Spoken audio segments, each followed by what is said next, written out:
وہ کس طریقے سے ان کی تذلیل کر رہے ہیں، کلمہ یہ بھی پڑھتے ہیں، کلمہ وہ بھی پڑھتے ہیں، اور کس طریقے سے وہ اس قوم کا خون چوس رہے ہیں، اور اس طریقے سے خون چوس رہے ہیں، اور اپنے بچوں کے سہانے مستقبل کے لیے وہ ہر جائز ناجائز کام کر رہے ہیں، چاہے فوجی جنرل ہوں، بیوروکریسی ہو، سیاستدان ہو، سارے کے سارے وہ سمجھتے ہیں کہ یہ ان کا حق ہے، اور اس قوم کو اس قوم پر ان کا حق ہے کہ یہ قوم ان کے لیے چکی کے دو پارٹوں میں پسے، اور ان کا خون اور پسینہ نچوڑ کے یہ اپنے بچوں کے لیے اور اپنے سہانے مستقبل کے لیے۔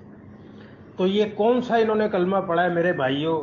اصل میں جو وجہ ہے وہ یہ ہے کہ وہ جو لوگ مکے میں تھے وہ خالص اللہ پر ایمان لے کر آئے تھے، ان کا توکل، بھروسہ سب کچھ اللہ کے اوپر تھا، وہ ایک اللہ کو اپنا معبود برحق مانتے تھے، زندہ اور جاوید رب کے اوپر ان کا توکل تھا، وہی ان کا داتا تھا، وہی ان کا دستگیر، مشکل کشا، غوث اور غوث العظم اور فریاد رستہ، بیڑیاں تارنے والا، جھولیاں بھرنے والا، بگڑیاں بنانے والا، مشکلیں ڈالنے والا، مشکلیں حل کرنے والا، بیٹیاں اور بیٹے دینے والا، بانجھ رکھنے والا، عزت اور ذلت جس کے ہاتھ میں تھی، یہ سب کچھ اس کو مانتے تھے۔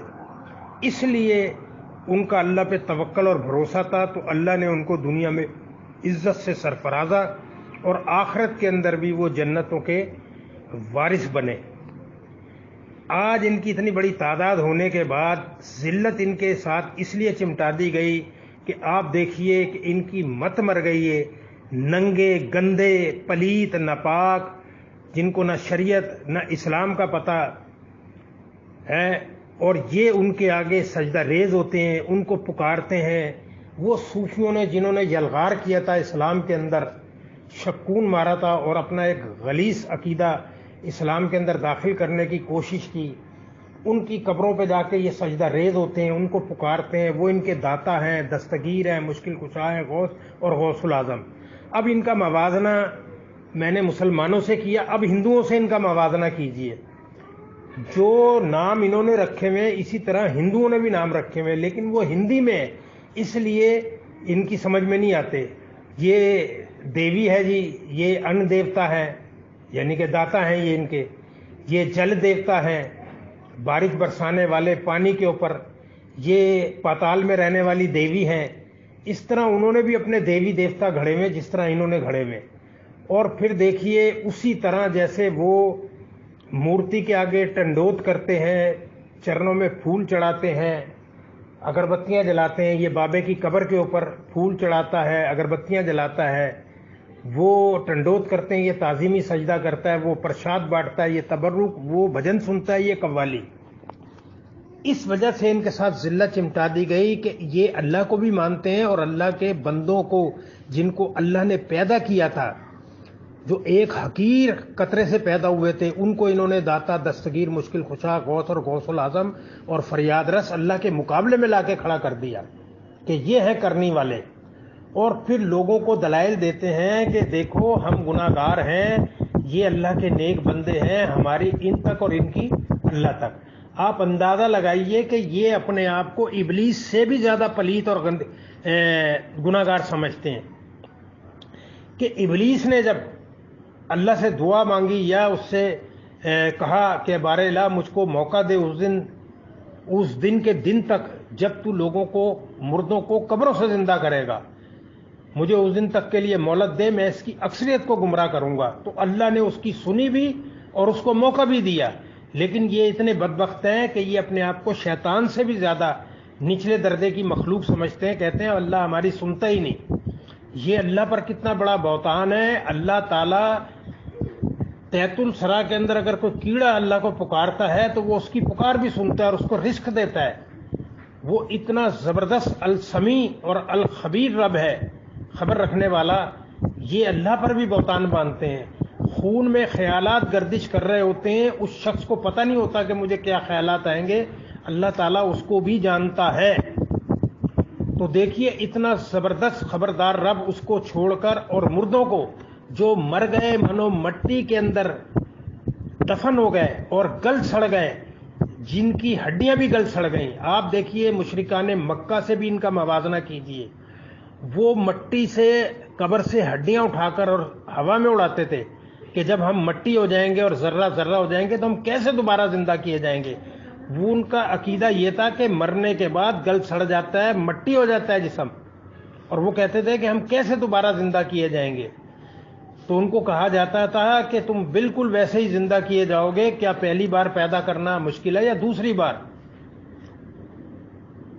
تو آج یہ مرنے والے کو مرنے نہیں دیتے, خود کہتے ہیں جب کوئی شخص مرتا ہے ڈاکٹر تصدیق کر دیتا ہے کہ یہ مر گیا ہے, بلڈ پریشر اس کا 0 ہو گیا ہے, اس کو مرے ہوئے اتنا ٹائم ہو گیا ہے.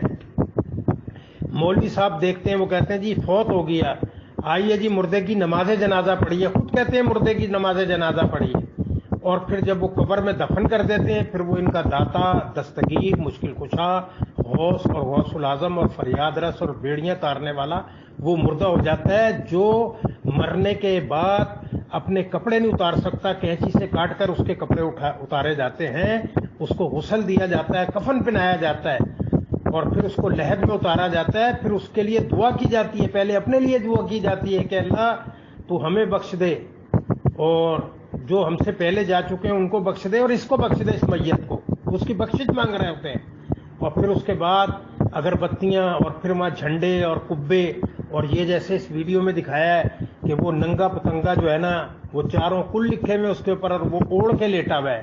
اب بتائیے یہودی اور عیسائی جو اللہ کی کتاب کو اللہ کی کتاب مانتے ہی نہیں, تو ان کے نزدیک تو بے حرمتی ہے ہی نہیں, کیونکہ وہ تو اللہ کی کتاب مانتے ہی نہیں. جب کوئی کسی چیز کو مانتا ہی نہیں تو اس کے نزدیک اس کی بے حرمتی یا حرمت کرنا کوئی معنی نہیں رکھتا. وہ اگر کرتا ہے تو وہ مسلمانوں کو تھریٹ کرنے کے لیے کرتا ہے.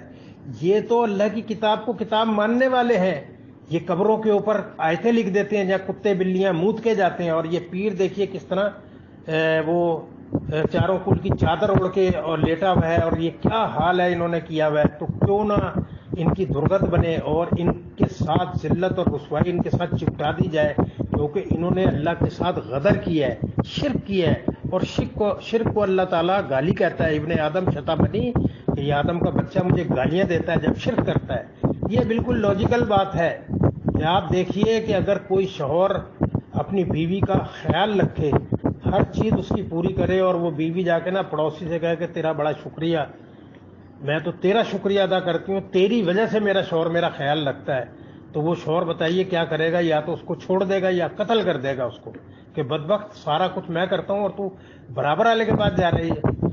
یہ زمین اللہ نے بچھائی ہے اور آسمان کو چھت بنایا ہے, اور آسمان سے بارش برسا کے نباتات اور پھل اور پھول اور فروٹ اور سبزیاں پیدا کی ہیں اللہ تعالیٰ نے, اور وضع کا گوشت کیا ہے, پیدا کیا ہے. بعض کو تم کھاتے ہو اور بعض کی سواری کرتے ہو, بعض کو ویسے استعمال کرتے ہو تم. تو یہ کس نے پیدا کیا ہے تمہارے لیے؟ سورج کو لگا دیا. آپ دیکھیے بجلی کا بل نہ جمع کرو آپ تو نوٹس آتا ہے, دوسرے نوٹس میں بل کاٹ دیا جاتا ہے. یہ اتنا بڑا سورج جو توانائی دے رہا ہے, کیا اللہ نے کبھی بل مانگا ہے؟ رات آرام کے لیے بنائی ہے, کیا اللہ نے کبھی اس کا تم سے صلہ مانگا ہے کہ میں نے رات بنائی ہے, تم آرام کرتے ہو, سورج سے توانائی لیتے ہو, مجھے اس کا بل ادا کرو؟ ہرگز نہیں. اتنی بڑی نعمتیں اللہ نے جو ظاہر ہیں آفاقی نشانیوں میں موجود ہیں, اس اللہ نے پیدا کی, اس کو چھوڑ کر مردوں کے آگے جھکو گے تو پھر ذلت تو تمہارے ساتھ چمٹنی لازم ہے. پھر اس دنیا میں بھی تم ذلت سے دوچار ہو گے, اور آخرت کے اندر بھی دکھ دینے والے ذلت والے عذاب میں داخل کر دیے جاؤ گے, اس لیے کہ تم نے اللہ کو چھوڑ کر اللہ کے بندوں کو, مردوں کو, ان کے آگے تم سجدہ ریز ہوئے اور ان کے آگے اپنی بپتیں بیان کی. اور اس کے اندر یہ ایسا نہیں ہے کہ یہ کارنامہ مولوی اور پیروں کا ملا جلا کارنامہ ہے. انہوں نے یہ نظریات اور عقائد دیے کہ یہ قبر والا قبر میں زندہ ہے, روح لوٹا دی جاتی ہے, یہ تمہاری فریاد سنتا ہے اور یہ اللہ کے قریب ہوتا ہے. یہ غلیظ عقیدہ دیا ہے سورہ یونس کے 18 نمبر آیت میں. اور وسیلے کے شرک کے بارے میں اللہ تعالیٰ نے کہا ہے کہ یہ کہتے ہیں کہ یہ اللہ کی ہمارے سفارشی ہیں, ہماری ان تک اور ان کی اللہ تک. اللہ تعالیٰ کہہ رہا ہے زمین اور آسمان میں ایسی کون سی بات پوشیدہ ہے جو یہ اللہ کو بتائیں گے اور اللہ نہیں جانتا. سبحانہ و تعالی عما یشرکون, کہ اللہ تعالیٰ ان کے شرک سے پاک ہے اور بلند ہے ان کے شریکوں سے. آپ اندازہ لگائیے, کھل کے اللہ تعالیٰ اسے شرک کہہ رہا ہے. اور یہ بدبخت اللہ کو چھوڑ کر اور اللہ کی مخلوق کے اوپر توکل اور بھروسہ کرتے ہیں, تعویذ گنڈے کے اوپر, جوتی پر, گھوڑے کی نال پر. اس پر کالی ہانڈی پر توکل کرتے ہیں تو پھر ان کی درگت بننی تو لازم ہے، کیونکہ پھر اللہ چھوڑتا نہیں ہے ایسے لوگوں کو، ڈھیل تو ضرور دیتا ہے وہ، لیکن پھر وہ ایسا ذلیل کرتا ہے۔ آج دیکھیے پوری دنیا کے اندر سب سے ذلیل ترین قوم اگر کوئی ہے تو یہ 54 ملکوں کی نام نہاد مسلمان قوم ہے۔ اس کو کس طریقے سے کہیں یہ ایک دوسرے کو مار رہے ہیں، کہیں دوسرے ملک ان کو مار رہے ہیں، ان کی معاشی قتل کیا جا رہا ہے، ہر طریقے سے ان کے ساتھ ذلت کو چمٹایا جا رہا ہے، لیکن یہ تلملاتے ہیں لیکن کر کچھ نہیں سکتے، اس لیے کہ اصل ان کی دشمنی اللہ سے ہے۔ اور جب یہ اللہ کی طرف پلٹیں گے تو پھر اللہ تعالیٰ ان کے دلوں میں خوف ڈالے گا اور آسانیاں پیدا کر دے گا، ان کے دلوں میں خوف ڈالے گا۔ تو آج اس بات کے اوپر سوچنا چاہیے کہ ہم نمازیں پڑھتے ہیں، مسجدیں بھری ہوئی ہیں، زکوٰۃ دیتے ہیں، خیرات کرتے ہیں، بھوکے کو کھانا کھلاتے ہیں۔ آپ دیکھیے کراچی کے اندر جگہ جگہ دسترخوان لگے ہوئے ہیں، مٹن کھلایا جاتا ہے، اس کے باوجود حج کی درخواستیں دی جاتی ہیں، واپسی آ جاتی ہیں کہ بس اس سے زیادہ نہیں جا سکتے۔ تو آپ اندازہ لگائیے اس کے باوجود ذلت چمٹی ہوئی ہے، کیوں؟ کیونکہ انہوں نے اللہ کے ساتھ اللہ کے بندوں کو شریک کر لیا، اور شریک کرنے کے بعد اس پر ڈٹ گئے، پھر دلائل دیتے ہیں، اس کے اوپر بودے دلائل دیتے ہیں جو قرآن اور حدیث کے خلاف ہے۔ کیا نبی صلی اللہ علیہ وسلم یہ دین لے کر آئے تھے جس دین کی یہ پیروی کرتے ہیں؟ ہرگز نہیں۔ کیا صحابہ اکرام نے اس دین کی پیروی کی تھی؟ کیا صحابہ اکرام نے اس دین کے لیے جنگ و جدل کیا تھا؟ یہ قبوری دین، قبر پرستی کا دین، گھوڑے اور تعزیے کا دین، زندہ اور مردہ پیروں کے آگے سجدے کرنا اور تعظیمی سجدے کو جائز قرار دینا، کیا اس دین کے لیے نبی صلی اللہ علیہ وسلم نے تبلیغ کی تھی اور صحابہ نے جنگ و جدل کی تھی؟ ہرگز نہیں۔ یہ وہ قبوری دین جو شیطان نے ان کے ذہنوں میں چسپاں کر دیا ہے، اب یہ شیطان کی پیروی کرتے ہیں۔ اللہ تعالیٰ اس دین سے ہم بیزار ہیں، تو گواہ رہی ہو، ہم ان کے اس دین سے بیزار ہیں، تو گواہ رہی ہو، اور ہم اس دین کے پیروکار ہیں جس کی دعوت مکے میں اٹھی تھی اور صحابہ نے اپنے عمل سے ثابت کر کے دکھایا تھا۔ ہم اس دین کو ماننے والے ہیں، ہم کسی مولوی اور پیر کے دین کو ماننے والے نہیں ہیں۔ کتاب اللہ اور سنت نبوی ہمارے لیے حجت تمام ہے۔